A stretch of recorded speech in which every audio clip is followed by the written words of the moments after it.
إلا سديتي دبوين وكدعي قبل الوقوي هرجيسة خاصة ودد بدن أي كنا فوايين دب بدن وكدعي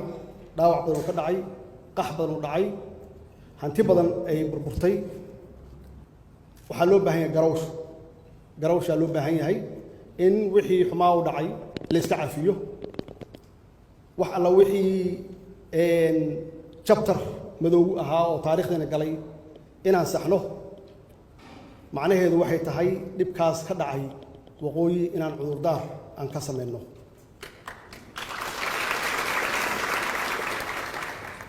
إن عذر دار كسر منه إن خالي جلين كسر منه ضد كاس وعليه إنه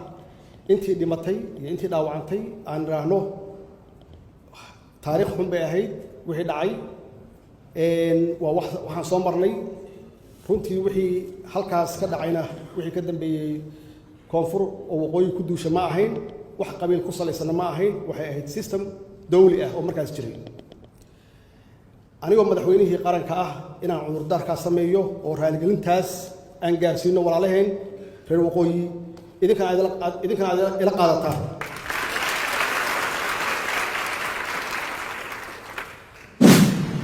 laba qabiilo isdirirtay lama ahayn maxaan ku yiraahdaa lama ahayn reer ku duulay iyo deegaan ku duulay lama ahayn dawlad dadkeedii iyo dalkii qaybo ka mid ah inta qaadatay xasuuqday ay ahayd meelan meeshaas ahayn oo dalkan oo diyaarada lagu duqeeyay ma jirin meelan meeshaas ahayn oo magaalooyin dhan dhulka la dhigay oo la xaaqay oo laga dhigay ma jirin meelan meeshaas ahayn oo dadku ay maxaan ku yiraahdaa xawaalo wadareed iyo maalin walba la soo qodo la arkaayo dalka qaybiska kale waa jireen dad badan oo Soomaaliyeed kuwa dawladda ceelasha u sumaysay baraagta kuwa maxaan ku raadayay farxumo iyo muxuu ahay magaciisa lagu rakacay kuwa akhyaartoodii iyo odayaashoodii la dilay kuwa maxaan ku raadayay si oo yaani aan ficneen loola dhaqmo waa badnaan laakiin wixii ka dhacay waqooyiga Soomaaliya waxay ahayday wax mudabar u tumanayay oo xaajo gooni ah waan dhageysanayeen waa arkayseen ninka dhalinyarada ah bariyahan oo dhan muxuu ahay hadaladiisa hadal hayay dhahay reerkeena aniga kaliya ka nool anigu cunbiro cararayaan muxuu ahay reerkeena la laayo oo la dilay oo maxaan ku yiraahdaa diyaarada inta naga daba timid ay nabada duqeysay aniga kaliya adeerka isoo kuriyay anaan nool dadkaas ayaga la laayay ayaga la xasuuqay waxyaalaha yaab kale ay ku dooday waxa waaye in ay Israa'iil maanta moral ay noo sheegatay ay tiri